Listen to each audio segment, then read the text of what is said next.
በምንፍቅና እምነት ውስጥ ማንም ሰው ተነስቶ የፈለገው ነው የሚያወራው። እኔ አንዴ ጎላ ሚካኤል መጥቶ ምስክርነት የሰጠ ብዙ ጊዜ ያወራሉ። ስትጸልዩ ስለ ትዳር ሁላችሁም አንድ አይናችሁን ያዙ። ከዛ ቀጥታ ተሽከርከሩ። እንዲህ ስትሽከረከሩ አይናችሁ ግጥምጥም ካለ እሷ ሚስትህ ነች፣ እሱ ባልሽ ነው። ከዛ በኋላ ሻል ተሽከረከርናል። ተሽከረከርኩና ግጥም እላለሁ አለ ከጓደኛዬ እናት ጋር።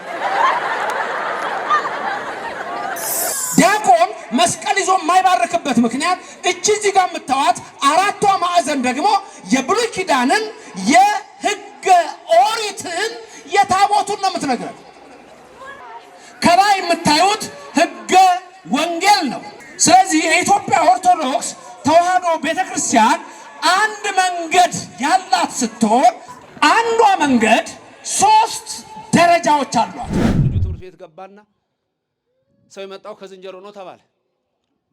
እቤት ገባና አባዬ ሰው የመጣው ከየት ነው? ቲቸር ከዝንጀሮ ነው አሉ። አዎ ከዝንጀሮ ነው የመጣ ነው አሉ። ከዝንጀሮ? አዎ ከዝንጀሮ። ጓዳ ገባ እናቱ ጋር እማዬ ሰው ከየት ነው የመጣው? ከእግዚአብሔር። አባዬ እኮ ከዝንጀሮ አለኝ። እሱ የራሱን ዘመዶች ነግረዋል፣ እኔ ራሴን ዘመዶች ነግሬሃለሁ። የራሱን ቴሪ ነግረዋል።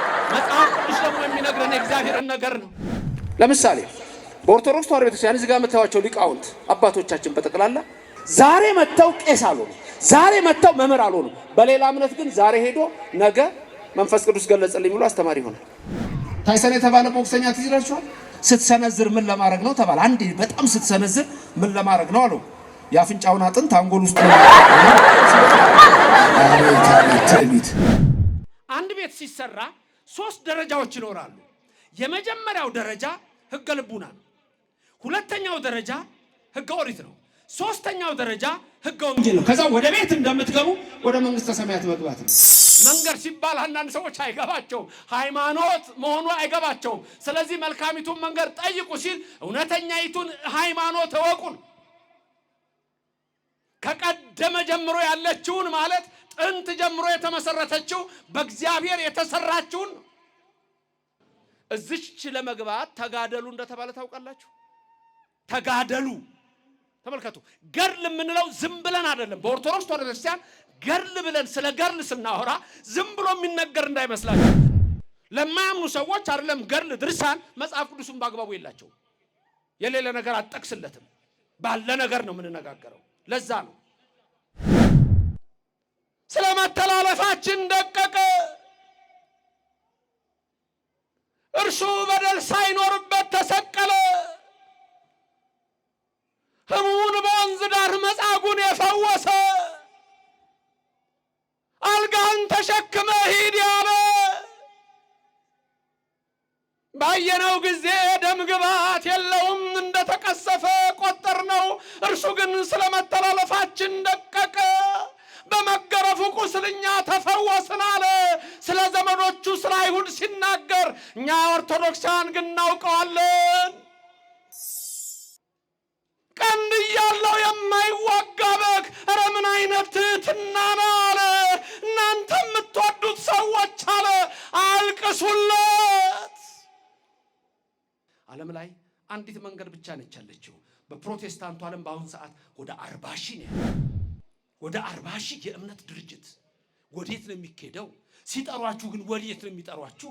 በዚህ ጋር ሙሉ ወንጌል ይላል፣ በዚህ ጋር መሰረተ ክርስቶስ ይላል፣ በዚህ ጋር የሆነ ነገር ይላል፣ በዚህ ጋር የሆነ ነገር ይላል። ወዴት ነው የሚወስዷችሁ? አንተ ግን ኦርቶዶክሳዊ ወደ ተራራው ሸሽተህ አምልጥ ነው የተባልከው። ተራራዋ ኦርቶዶክስ ተዋሕዶ ቤተክርስቲያን ነች። ተራራዋ ቅድስት ቤተክርስቲያን ነች። አንተም ያቺ ተራራ ድንግል ማርያም ናት።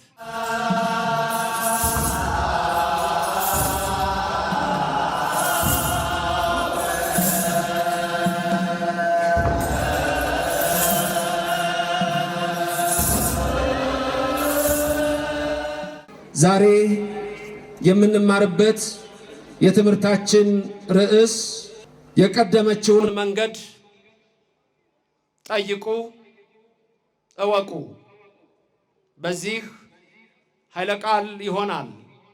ትንቢተ ኤርምያስ ምዕራፍ 6 ቁጥር 16 እንዲህ ይላል። እግዚአብሔር መንፈስ ቅዱስ በእኔም በእናንተ ይደር። እግዚአብሔር እንዲህ ይላል፣ በመንገድ ላይ ቁሙ ተመልከቱም፣ የቀደመችውንም መንገድ ጠይቁ፣ መልካሚቱ መንገድ ወዴት እንደሆነች እወቁ፣ በእርሷም ላይ ሂዱ፣ ለነፍሳችሁ ዕረፍት ታገኛላችሁ። እነርሱ ግን አንሄድባትም አሉ። ስለ ቃሉ እግዚአብሔር የተመሰገነ ይሁን። አሁን አጠቃላይ የሚያወራው ስለ መንገድ ነው። የሚናገረው የሰራዊት ጌታ እግዚአብሔር ነው። ከአራቱ አበይት ነቢያት አንዱ ኤርምያስ ነው። ከእናቱ ማኅፀን የተመረጠው ቅዱስ ነው። የሚነግረን የእግዚአብሔርን ቃል ነው። ሲጀምር አለ የሰራዊት ጌታ እግዚአብሔር እንዲህ ይላል፣ በመንገድ ላይ ቁሙ። ሁለት ምን አድርጉ? ተመልከቱ። ሶስተኛ ጠይቁ። አራተኛ እወቁ። አምስተኛ ሂዱ። ስድስተኛ እረፉ። ይህ ትምህርት የኦርቶዶክስን ቤተክርስቲያን በዓለም ላይ ካሉ ከሌሎች እምነቶች የሚለይ ትምህርት ነው። ወይም እኛ የምንከተለው የኢትዮጵያ ኦርቶዶክስ ተዋሕዶ ቤተክርስቲያን ምን ያህል ዓለማችን ላይ ካሉ ሌላ እምነቶች የተለየች መሆኗን ነው የምታውቁት። ምክንያቱም አሁን ስለ መንገዲቱ ሲነግረን በተለይ ሁለት ቅጽሎችን ልብ በሉ። መጀመሪያ የቀደመችውና ሁለተኛ መልካሚቱ ምን ቤት ስለምን ነገርን? አሁን ስለ መንገድ። ከዛ 6 ነገሮች። ስለዚህ መልካም መንገድ አንደኛ ቁሙ፣ ሁለተኛ ተመልከቱ፣ ሶስተኛ ጠይቁ፣ አራተኛ እወቁ፣ አምስተኛ ሂዱባት፣ ስድስተኛ እረፉ። የነፍስ ረፍት የሚሰጥ እግዚአብሔር ስሙ ከዘላለም እስከ ዘላለም የተመሰገነ ይሁን። ይሄ ሁሉ የምናወራው ኤርምያስ 6:16 ነው። ዋና ዋና ጥቅሶች በዚህ ትምህርት ላይ 3 ናቸው። አንደኛ ኤርምያስ 6:16፣ ሁለተኛ ማቴዎስ 7:13፣ ሶስተኛ መዝሙረ ዳዊት 1። የነዚህ ሐሳብ ስለ ሁለት መንገድ፣ ስለ ሁለት ሰዎች፣ ስለ ሁለት አስተሳሰብ፣ ስለ ሁለት መነሻ፣ ስለ ሁለት መጨረሻ። አንድ ሰው ዘላለማዊ ሕይወት ለማግኘት በየትኛው መንገድ መሄድ እንዳለበት እረፉ የሚለው ስለ ዘላለማዊ ሕይወት ነው። የት ነው የምናርፈው? የመጨረሻ ማረፊያችን የት ነው? 4 ጥያቄዎች አነሳለሁ። እነዚህ 4 ጥያቄዎች ፊሎሶፊካል ናቸው፣ ሪሊጂየስ ናቸው። እኛ መልስ የምንሰጥባቸው 4 ጥያቄዎች። የመጀመሪያው እኔ ማን ነኝ የሚለው question of identity ይባላል። የማንነት ጥያቄ ነው። እኔ ማን ነኝ? question of identity። ፊሎሶፊ የምትማሩ ሰዎች question of origin፣ ከየት መጣው? መነሻዬ ምንድን ነው? ከየት ነው የመጣሁት ነው። ሶስተኛው ደግሞ እዚህ ምን እሰራለሁ? question of purpose ነው። አራተኛው ጥያቄ ደግሞ መጨረሻዬ question of destination። እነዚህ ሁለት ጥያቄዎች ጳውሎስ ሐዋርያና ቻርልስ ዳርዊንን እንጠይቅ። ሁለቱ ጥያቄዎች ጳውሎስ ሐዋርያ ለነዚህ 4 ጥያቄዎች የሚሰጠን መልስና ቻርልስ ዳርዊን ለነዚህ 4 ጥያቄዎች የሚሰጠን መልስ። አንደኛ ጥያቄ ማን ነበር? እኔ ማን ነኝ? ጳውሎስ ሐዋርያ እኔ ማን ነኝ ለሚለው የሚሰጠን መልስ ምንድን ነው? እኛ አሁን የምንማረውን ነው። ምንድን ነኝ? ፍጡር ነኝ። ምንድን ነኝ? ሰው ነኝ። ይሄ ነው። ዳርዊንም ይሄንን አይክድም። ዳርዊን ምንድነው? ሰው ነኝ። ወደ ሁለተኛው ጥያቄ እንምጣ። ቅዱስ ጳውሎስ ሐዋርያ የሚነግረን ምንድን ነው? ከየት መጣው? ጳውሎስ ሐዋርያ የሚነግረን ምንድን ነው? በአሪዮስፋጎስ በአቴና በጥንቷ ከተማ ጳውሎስ ሐዋርያ በመንገድ ላይ ሲሄድ የኢፊቆሮስ ወገኖችና የኢስጦይኮች ወገኖች ይላቸዋል። አማርኛው ኢፊቆሮስ ይለዋል። የኢፒኩሪየስ ሐሳብ ነው። ኢፒኩሪያኒዝም የሚባል የፍልስፍና መንገድ ነው። ቅድመ ልደተ ክርስቶስ ከ300 ዓመታት በፊት ኢፒኩሪየስ የተባለ ሰው የጀመረው አስተሳሰብ ነበረ። ኢፒኩሪየስ የሚለው ብላ፣ ጠጣ፣ ነገ ትሞታለህ፣ ይሄ ሰማይ የሚባል ነገር ምንም የለም ነው የሚለው። መደሰት ብቻ ነው። ሂዱኒዝም የሚባል መደሰት፣ መሳቅ፣ ዝም ብሎ በዓለም ላይ ብቻ ባለ ሩክሰት ቆሽሾ ዘላለማዊ ሕይወት የሚባል ነገር የለም ነው የሚለው። ስቶይሲዝም የሚባሉት ደግሞ ነገር አዳዲስ ነገሮችን በመስማት እንደው ዝም ብሎ ዝም በማለት ብቻ ጽድቅ አለ ብለው የሚያስቡ ናቸው። ሐዋርያው ጳውሎስ ወደ አቴና ከተማ ሲገባ ከኤፊቆሮስ ወገኖችና ከኢስቶይኮች ጋር ሲገናኝ ሲነጋገር ምንድነው አንተ የምትለው? አዳዲስ አማልክትን የምታወራ ትመስላለህ አሉት። እሱ ግን የሚነግራቸው ስለ ኢየሱስ ክርስቶስ ነበረ። እነሱ የማይገባቸው አንድ ነገር አለ። ከመቃብር በላይ ሌላ ሕይወት የለም ብለው ያስባሉ።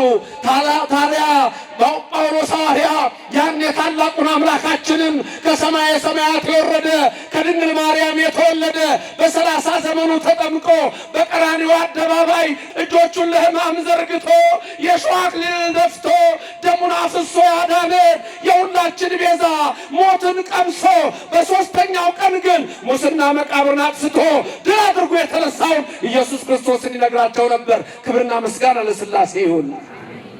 ምንድነው የምታወራው? አዳዲስ አማልክት የምታወራ ትመስላለህ አሉት። አዳዲስ አማልክት አላወራም፣ አንድ አምላክ ነው የማወራው አለ።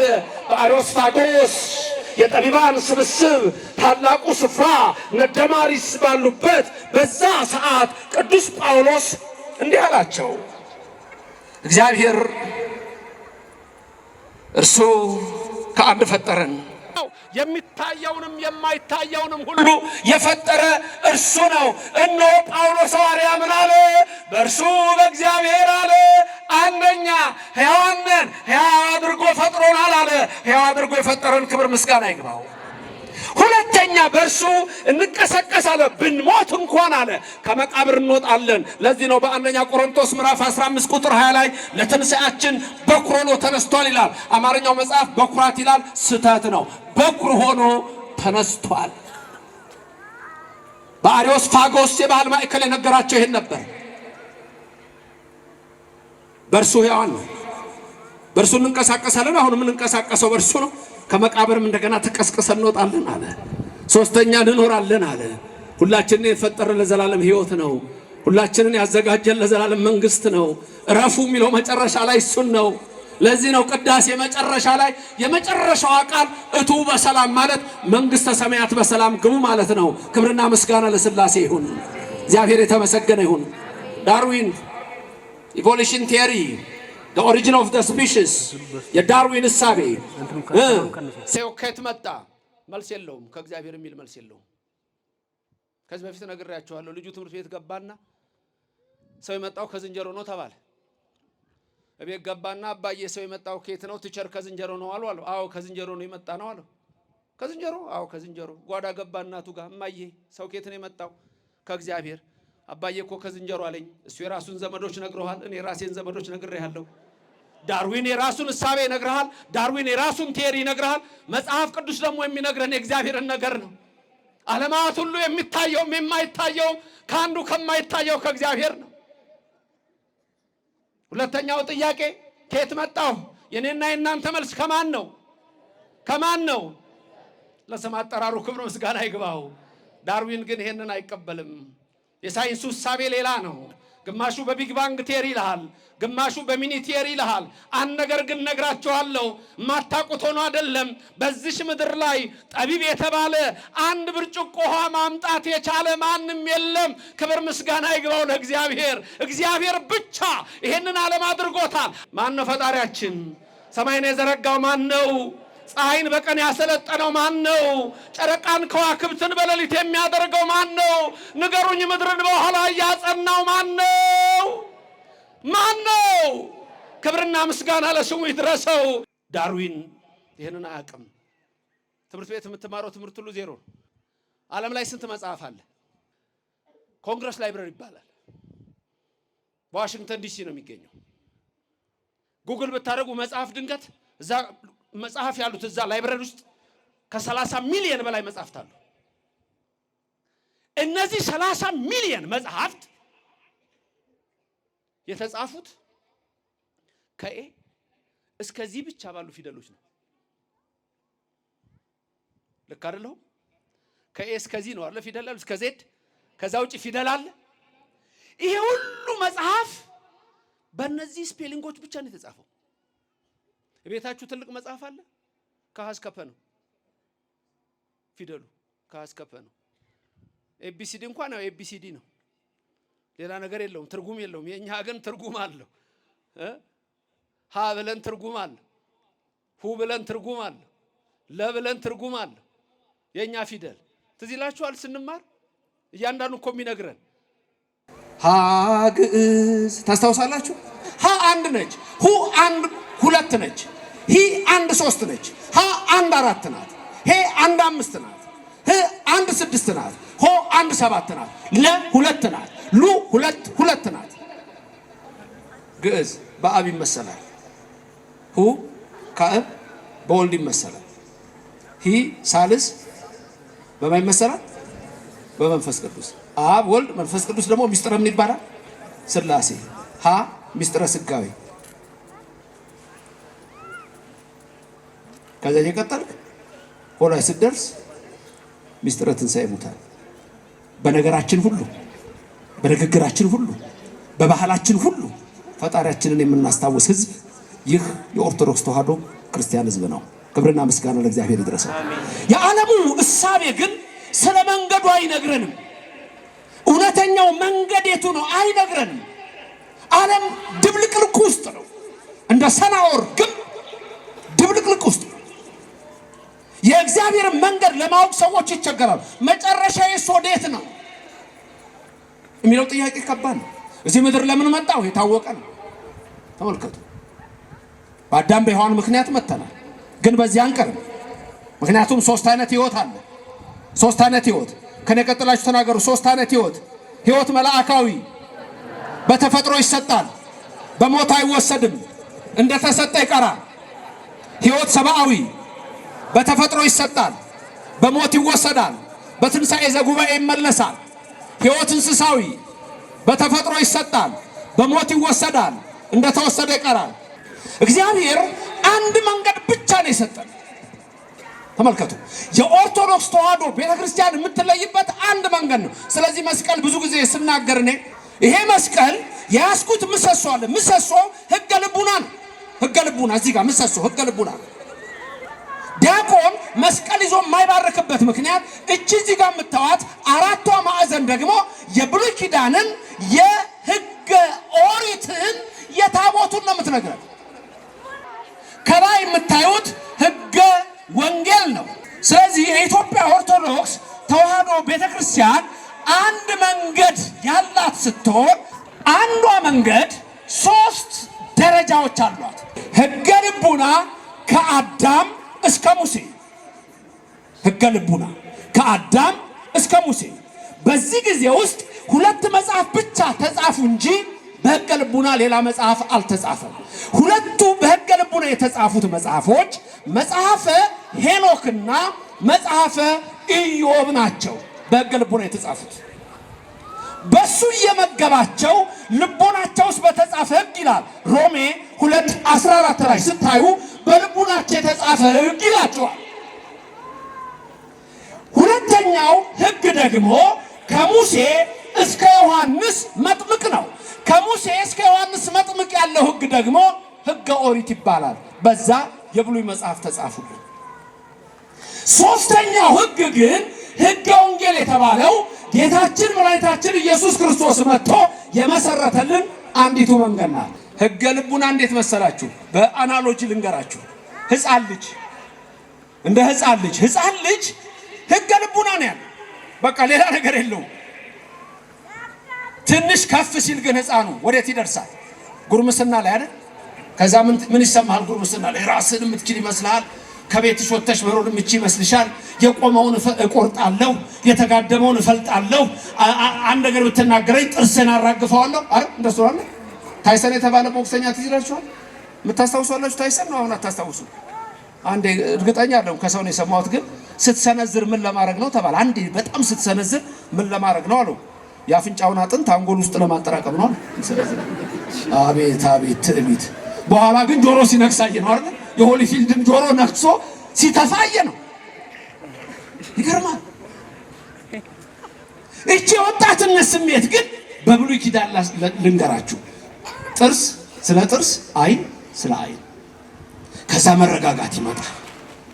እድሜ ከፍ ይላል፣ ቀዝቀዝ ይላል። እዛ ጋር ሰውየው ምን ይላል? ኧረ ተውት እኛም አልፈንበት ነው ይላል። ተረጋግቷል። ኧረ ተይ እባክሽ እኛም አልፈንበት ነው ይላል። እንደሱ ነው የሚለው። ተው ይላል። ያቺ መረጋጋት ዘመን እንደ ህገ ወንጌል ናት። በዚህ ነው የማስቀምጠው። ሶስት ደረጃዎች አንድ ቤት ሲሰራ ሶስት ደረጃዎች ይኖራሉ። የመጀመሪያው ደረጃ ሕገ ልቡና፣ ሁለተኛው ደረጃ ሕገ ኦሪት ነው፣ ሶስተኛው ደረጃ ሕገ ወንጌል ነው። ከዛ ወደ ቤት እንደምትገቡ ወደ መንግስተ ሰማያት መግባት ነው። እረፉ ለነፍሳችሁ እረፍት ታገኛላችኋል። ስለዚህ መንገዲቱ ምን አይነት መንገድ ነች ነው ያለው። መጀመሪያ ምን አይነት መንገድ ነች? የቀደመችቱ የኛን እምነት ይሄን በሶስቱ ደረጃ የነገርኳችሁን የሚቀድም እምነት ዓለም ላይ የለም። እስቲ ለምሳሌ ቡዲዝም እምነት አለ፣ የሂንዱይዝም እምነት አለ፣ የኮንፊሽኒዝም እምነት አለ፣ የጃይኒዝም እምነት አለ፣ የዞራስትራኒዝም እምነት አለ። እነዚህ እምነቶች አሉ። እነዚህ እምነቶች በተለይ ከሕገ ልቡና በፊት የነበሩ እምነቶች ናቸው። ከሕገ ክርስትና ይቅርታ፣ ሕገ ልቡናን አይቀድሙ፣ ሕገ ኦሪትንም አይቀድሙ። እነዚህ እምነቶች በዚህ ምድር ላይ ለብዙ ሰዎች መጥተዋል፣ ግን ሕይወት አልሆኑ። ምክንያቱም የቀደመችቱን መንገድ ጠይቁ፣ እወቁ፣ ተመልከቱ፣ ሂዱባት፣ እረፍት ታገኛላችሁ የተባለው እነዛ መንገዶች እረፍት አይሰጡም። በቡዲዝም ትንሣኤ ሙታን የለም። በሂንዱይዝም ሰው ከሞተ በኋላ ወይ ከብት ይሆናል ወይ ውሻ ይሆናል፣ ሌላ ነገር የለም። በዞራስትራኒዝም እምነት ትንሣኤ ሙታን የለም። በኮንፊሽኒዝም እምነት ትንሣኤ ሙታን የለም። ስለዚህ ነፍስ እረፍት አታገኝም። እረፍት የምታገኝበትን መንገድ የሰማዩ አምላካችን እግዚአብሔር መጥቶ ያሳየን። በመጀመሪያ ሕገ ልቡናን ከዛም ሕገ ኦሪትን ዛሬም ሕገ ወንጌልን ሰጥቶን የዘላለም መንግሥት ቃሌን የሚሰማ የዘላለም ሕይወት አለው ብሎ ነገረን። ክብርና ምስጋና ለእግዚአብሔር ይድረሰው። አልዓዛር አልዓዛር ጻማ አፋ አለው በቢታንያ። የአልዓዛር የማርያምና የማርታ ወንድም ከሞተ 4 ቀን ሆኖት ተቀብሮ ኢየሱስ ክርስቶስ ወደዛ መጣ ይላል። ለስም አጠራሩ ክብር ምስጋና ይግባው። ወዴት ቀበራችሁት አለ። የተዋህደው ሥጋ አላዋቂ እንደሆነ ሲያሳየን ወዴት ቀበራችሁት አለ። ማርታና ማርያም አለቀሱ። ማርታም እንዲህ አለች፣ ጌታዬ ሆይ አንተ በዚህ ኖረ ቢሆን ኖሮ ወንድማችን አልዓዛር ባልሞተ ነበር አለችው። እርሱ በሁሉ ቦታ የሞላ መሆኑን አላወቀችም። ማርታ እመኚ ወንድምሽ ይነሳል። ማይነሳል። በቡዲዝም መነሳት የለም። በዞራስትራኒዝም መነሳት የለም። የነፍስ ረፍት የለም። ያለው በዚች እምነት ውስጥ ነው። ወንድምሽ ይነሳል። በትንሣኤ ዘጉባኤ እንደሚነሳው ቃል አለች። የተማረች ስለሆነች አይ አሁን ይነሳል። ሄደ አልዓዛር አልዓዛር ውጣ አለው። አልዓዛር አልዓዛር ማፋ ናውጣ ሲለው የሞተው ሰው ብድግ አለ ይላል። የኔና የናንተ አምላክ ይሄ ነው። ክብርና ምስጋና ለስሙ ይድረሰው። ለነፍሳችሁ ረፍት ታገኛላችሁ። ይሄ ነው የኔና እናንተ እምነት። ረፍት የምናገኝበት እምነት ነው። የቀደመችው መንገድ እቺ ናት። ደግሞ ምንድነች? ሁለተኛው ምን ነበረች? ምን አይነቷ? መልካሚቱ። መልካሚቱ ሌሎች መልካም አይደሉማ። መልካምነት የለባቸውም። የኔና የናንተ እኮ ምልክታችን መስቀል ነው። መስቀል ደግሞ እኮ የሰው ልጅ መግደያ አይደለም። የአንዳንዶች ምልክት ሰይፍ እኮ ነው። የአንዳንዶች መልእክት ሰይፍ ነው። በእኔና በእናንተ ዘንድ ግን ያድል። ጴጥሮስ መልስ ወደ ሰገባው የኢየሱስ ክርስቶስ ቃል ነው። ወገኖቼ ይቺ መልካሚቱ መንገድ መልካም የምታሳይ መልካምን የምታስተምር መልካም የምታደርግ ይቺ ቅድስት ቤተ ክርስቲያን ነች። የቀደመች ነች። የሚቀድማት የለም። መልካም ናት። ደግነትን የምታስተምር ናት። ስለዚህ ይህችን መንገድ አንደኛ ምን ነበር? ቁሙ መንገዷ ላይ ማለት ቁሙ ዝም ብሎ መቆም አይደለም። አረ ጽኑ ነው። በእምነት መጽናት ነው።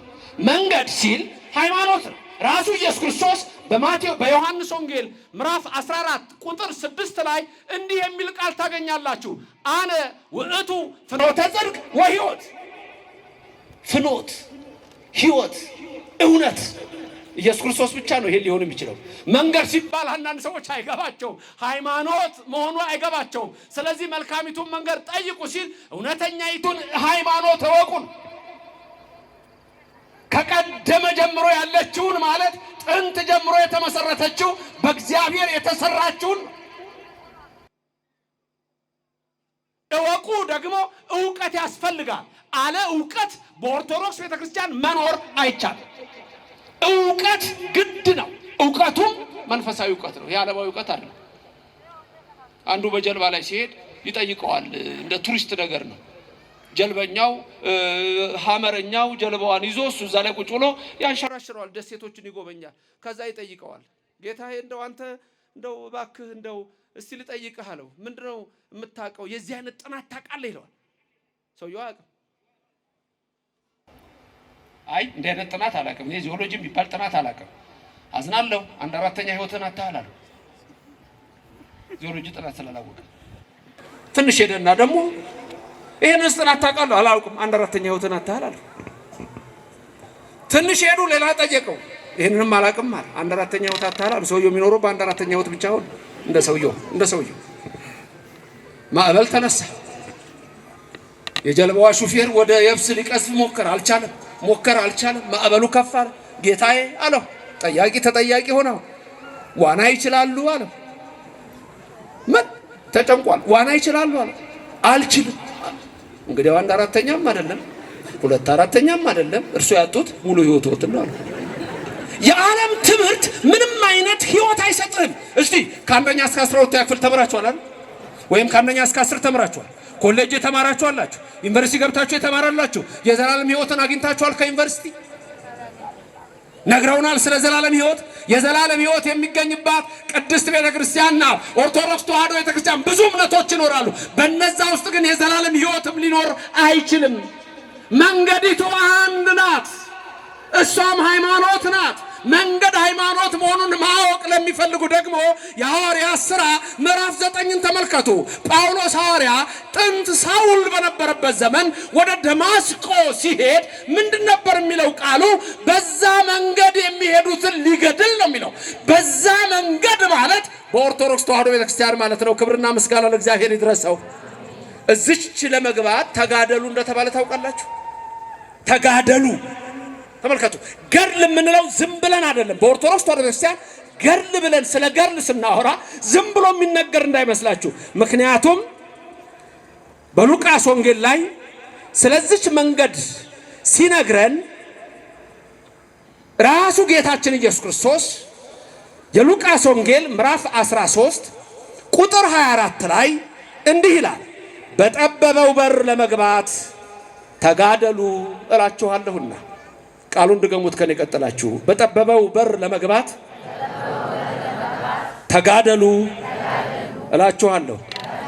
ይህንን ያለው ማን ነው? ኢየሱስ ክርስቶስ። ተጋደሉ።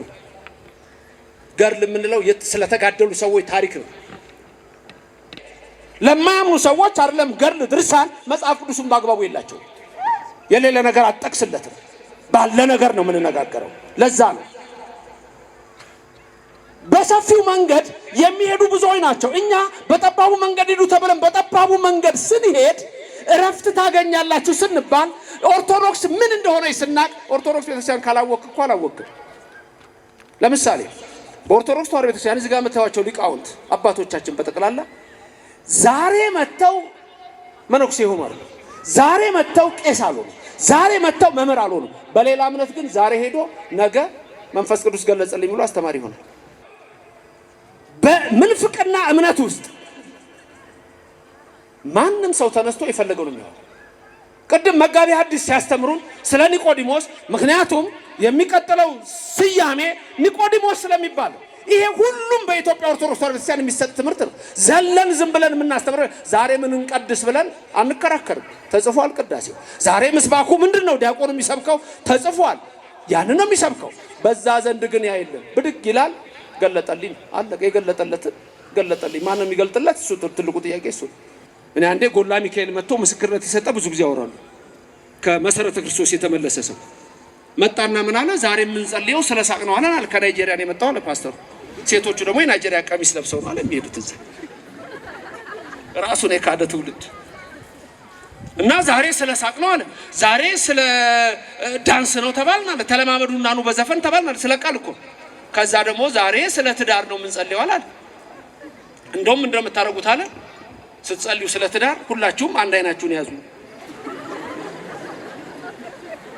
ከዛ ቀጥታ ተሽከርከሩ። እንዲህ ስትሽከረከሩ አይናችሁ ግጥምጥም ካለ እሷ ሚስትህ ነች፣ እሱ ባልሽ ነው። አሁን እኛ እንደቀልድ ነው አለምነው። ጽርሐ ጽዮን ጎላ ሚካኤል መጥቶ ምስክርነት ሰጠ ነው የሚላችሁ። ከዛ በኋላ ሻል ተሽከረከርናል። ተሽከረከርኩና ግጥም እላለሁ አለ ከጓደኛዬ እናት ጋር።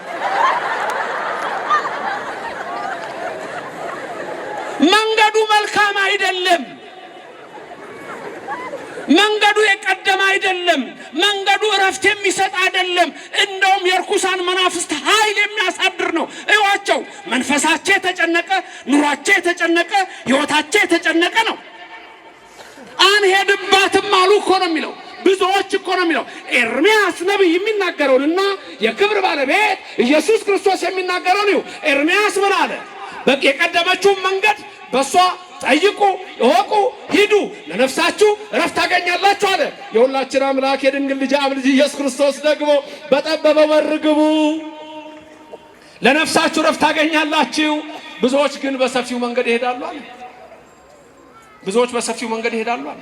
እነማን ናቸው በሰፊው መንገድ የሚሄዱት? አንደኛ ረሲዓን፣ ሁለተኛ ኃጥአን፣ ሶስተኛ የሚሳለቁ ሰዎች ናቸው። ተሳልቃላቸው። ይሄንን የሚነግረን ደግሞ ልበ አምላክ ዳዊት ነው። ዳዊት ልበ አምላክ ደግሞ የሚነግረን መንፈስ ቅዱስ የገለጠለትን ነው። ያ ትንሽ ብላቴና ከሚጠብቅበት በጎች ከሚጠብቅበት ተጠርቶ ንጉሥ የሆነ ንዑሳነ እምኀሁ ኦሬዛ በቤታሁ ያለ እኔ ታናሹ ነኝ፣ ታናሽ ብላቴና በቤቴ ትንሹ ነኝ፣ የአባቴን በጎች ጠብቅ ነበረ። ወሪያ ባጋቡየ መኑ ነገሮ ለእግዚእ። ኧረ የኔን ነገር ለአምላክ የነገረው ማን ነው? እግዚአብሔር ደግሞ ማን ይነግረዋል? እሱ አምላክ ነው። የልብን የሚያይ እነሆ የሚመለከት፣ ሳይለምኑት ትንሽ ቢለምኑት አብዝቶ የሚሰጥ፣ ልብና ኩላሊትን መርምሮ የሚያውቅ፣ ኧረ ሳይመረምር የሚያውቅ አለ። እግዚአብሔር ሰማኝ አለ። ለዘላለም ክብርና ምስጋና ይግባው፣ ስሙ የተመሰገነ ይሁንልን። ታዲያ ይህ ልበ አምላክ ዳዊት ምን አለን? በጠባቡ መንገድ ስለሚሄዱትና በሰፊው መንገድ ስለሚሄዱት ባጭሩ እንዲያስቀመጠ ብፁዕ ኢብፁዕ። ልበ አምላክ ዳዊት ስለ ብፁዕ ብእሲና ስለ ኢብፁዕ ብእሲ ነው፣ ወይም ስለ ምስጉን ሰውና ስለ ኃጥእ ሰው። ልበ አምላክ ዳዊት ሲናገር ብፁዕ ብእሲ ዘኢሖረ በምክረ ረሲዓን ይላል። ረሲዓን በሰፊው የሚሄዱ ናቸው፣ በእነሱ ምክር ያልሄደ ይላል። ዘኢሖረ ያልሄደ፣ በምን ያልሄደ?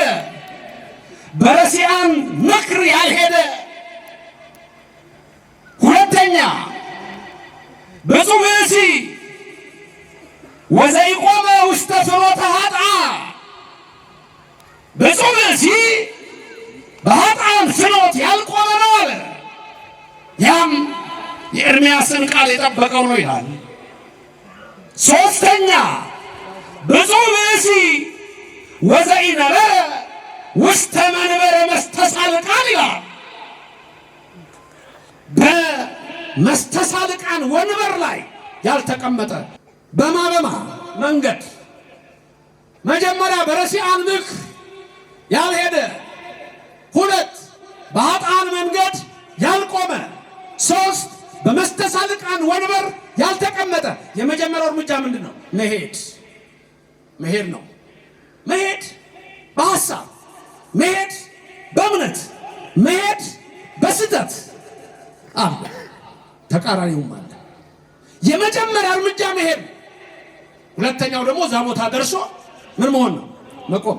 ሶስተኛ የቆመውን ይላል እዛው ይዘፈዘፋል፣ ቁጭ። አየሁ። ብፁዕ ብእሲ ደገኛው የኦርቶዶክሳዊ የተዋህዶ ልጅ ክርስቲያኑ በረሲያን መንገድ አይሄድም ማለት በዚህ ላጠቃል ትምህርቴ። በረሲያን መንገድ ረሲያን የሚባሉት እነማን ናቸው ካላችሁ፣ ረሲያን የሚባሉ እግዚአብሔርን የረሱ ዘየብስ ላይ ለርሱ በራሱ ላይ የሚበድል መዝሙር 13 ቁጥር 1 ይብል አብድ በልቡ አልቦ እግዚአብሔር እነ ሰናክሬም ናቸው። ረሲያን ይላቸዋል። እንጨት ቆርጠው ጠርበው ድንጋይ ፈልጠው አለዝበው ብር ወርቅ አቅልጠው ጣዖት ሰርተው እግዚአብሔርን የሚረሱ እነ ናቡከደነፆር ቁመቱ 60 ክንድ የደረቱ ስፋት 6 ክንድ የሆነ በአቅላ አዱራን አቁሞ እኔ አምላክ ነኝ አለ ናቡከደነፆር እግዚአብሔር ለ7 ዓመት አውሬ እስከሚያደርገው። እውነተኛውን መንገድ ይምራን መድኃኔዓለም። ኃጥአን ደግሞ ሰርቀው ቀምተው አስረው ፈተው ቋንጃ ቆርጠው ቤት ተኩሰው ነፍስ አጥፍተው ገለው የሚዘርፉ ናቸው። መስተሳልቃን የሚላቸው ደግሞ በወንድሞቻቸው ነውር የሚስቁ የሚቀልዱ ወይም በዚህ በቲክቶክ ላይ እንደምታዩ ጉዱ ተጋለጠ ስለ ሰው ልጆች ማውራት በሚስጥር ሰዱቃውያን ናቸው። ትንሣኤ ሙታን የለም ብለው አይኑ በፈረጠ ጅግሩ በተቆረጠ የሚስቁያል በራሳቸው ትንሣኤ ሙታን የለም ብለው የሚክዱ የዘላለም ረፍት የሌላቸው ናቸው። ስለዚህ ብፁዕ ሰው የተባለው ብፁዕ ሰው በረሲያን ምክር አይሄድም፣ በኃጥአን መንገድም አይቆምም፣ በመስተሳልቃንም ወንበር አይቀመጥም። አንተ ክርስቲያናዊ የእግዚአብሔር ነህ። አንቺ ክርስቲያናዊ የእግዚአብሔር ነሽ። እግዚአብሔር እንዲህ ይላል አለ ያለ ኤርምያስ። እግዚአብሔር እንዲህ ይላል፣ የቀደመችውን መንገድ በመንገድ ላይ ቁሙ፣ የቀደመችውን መንገድ ጠይቁ፣ መልካሚቱን መንገድ ወቁ። ኦርቶዶክስ በእውቀት ላይ ያለች ነች። የኦርቶዶክስ ሕዝብ አንባቢ ነው። እንደ ኦርቶዶክስ አንባቢ ነው። ጠዋት ተነስቶ ዳዊትን የሚደግመው እኮ አነበበ፣ ውዳሴ ማርያም የሚደግመው እኮ አነበበ። የእውቀት ቤት ነው ቤተክርስቲያኗ። ምንድነው? ለምንድነው 2 ቄሶች የሚቀድሱ? ለምንድነው 3 ዲያቆኖች የሚኖሩ? ለምንድነው ከቤተልሔም የምንመጣው? ለምንድነው ጫማ የምናውልቀው? ለምንድነው ወንዶች እንዲህ ሴቶች እንዲህ የሚቀመጡ? ለምንድነው ነጠላ የምለብሰው? ለምንድነው የምቆርበው? ምንድነው የማደርገው? 5ቱ ሃይማኖት ምስጢራት ምንድናቸው? 7ቱ ምስጢራት ምንድናቸው? እምነት ምንድነው? ስርዓት ምንድነው? ኦርቶዶክስ ተዋሕዶ ቤተክርስቲያን ይሄንን ተምረህ ነው እንጂ ዝም ብሎ በቃል ዝም ብሎ በመንገድ ዝም ብሎ እንደ ውሃ ፈሳሽ እንደ እንግዳ ደራሽ ያለ ነገር የለንም። መሰረት ያለው ነገር ነው ያለን ከአዳም እስከ ምጽአት። ስለዚህ መንገድ እሱ ነው። እኔና የእናንተ መንገድ ሃይማኖት ማለት ኢየሱስ ክርስቶስ ስለ ሁላችን መተላለፍ ቆሰለ። ብዙዎች ከእሱ ላይ መሄድ አልቻሉም። አይሁድ ቆመው ቀሩ። ፈሪሳውያን ሰዱቃውያን አላመኑበት። ባየነው ጊዜ ደም ግባት የለውም ብሎ ኢሳይያስ ተናገረ። ስለ መተላለፋችን ደቀቀ። እርሱ በደል ሳይኖርበት ተሰቀለ። ሕሙን በወንዝ ዳር መጻጉዕን የፈወሰ አልጋህን ተሸክመህ ሂድ ያለ ባየነው ጊዜ ደም ግባት የለውም እንደተቀሰፈ ቆጠርነው። እርሱ ግን ስለ መተላለፋችን ደቀቀ፣ በመገረፉ ቁስል እኛ ተፈወስን አለ። ስለ ዘመኖቹ ስለ አይሁድ ሲናገር እኛ ኦርቶዶክሳውያን ግን እናውቀዋለን። ባየነው ጊዜ ለእኛ ደም ግባት አለው። የድንግል ማርያም ልጅ ደም ግባት አለው። ነግሮናል ዳዊት አስቀድሞ ምኑን በሀበ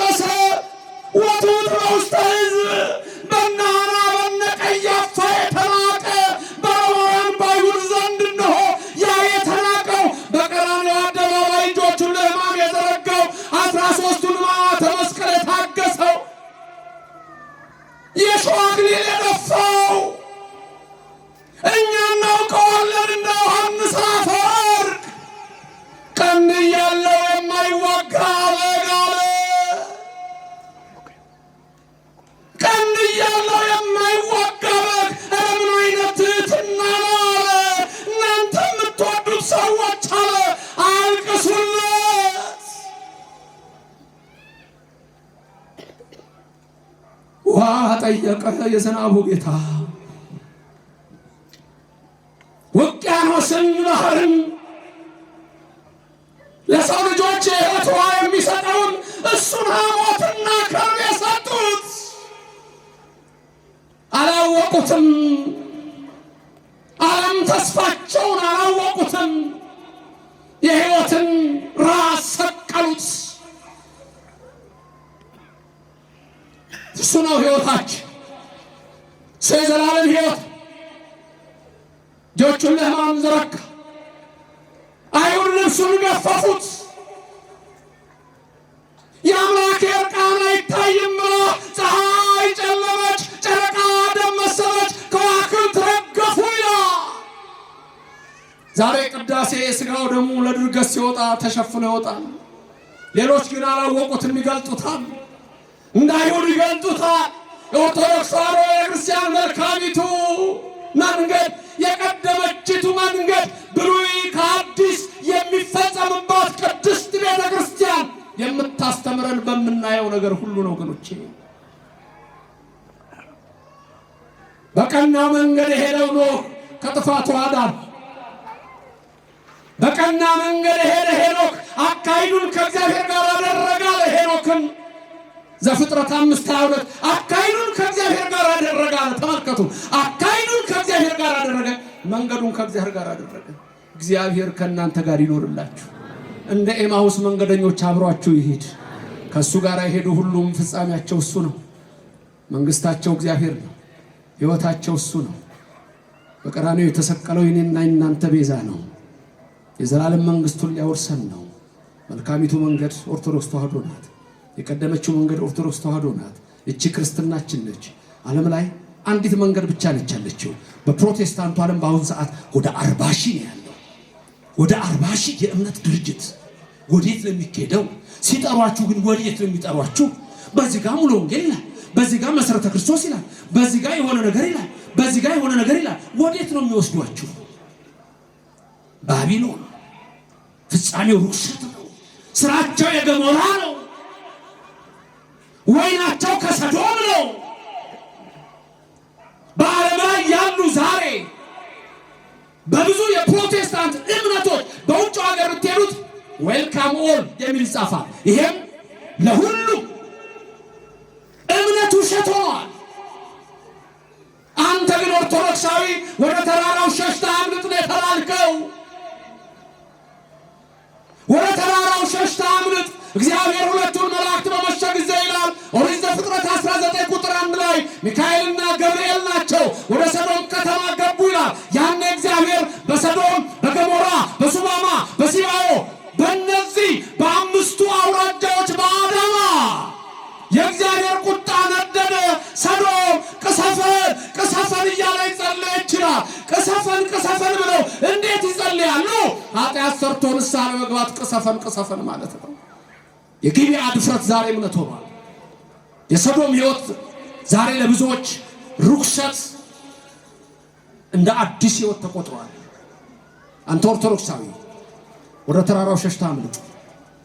ተራራዋ ኦርቶዶክስ ተዋሕዶ ቤተክርስቲያን ነች። ተራራዋ ቅድስት ቤተክርስቲያን ነች። አንተም ያቺ ተራራ ድንግል ማርያም ናት፣ መሸሸጊያ ናት። ወደ ምስራቅ ተመልከቱ ይላል ዲያቆኑ ቅዳሴ ላይ። አሁን ምጽአቱን አስቡ ነው። አንድም ምስራቅ እጹት እመቤታችን ድንግል ማርያም ነች። በምልጃዋ ተጠለሉ ነው። ኖህ ወደ መርከብ ውስጥ ገባ። ወደ ኦርቶዶክስ ተዋሕዶ ቤተክርስቲያን ምሳሌ የሆነችው መርከቢቱ የዛሬ ቅድስት ቤተክርስቲያን ናት። አንድም መርከቢቱ 3 ክፍል አላት። በሐልዮ በነቢብ በገቢር ንጽሕት የሆነች ድንግል ማርያም ናት። እንደ ድንግል ማርያምማ ንጽሕት አለ? እንደ ድንግል ማርያምማ ቅድስት አለ?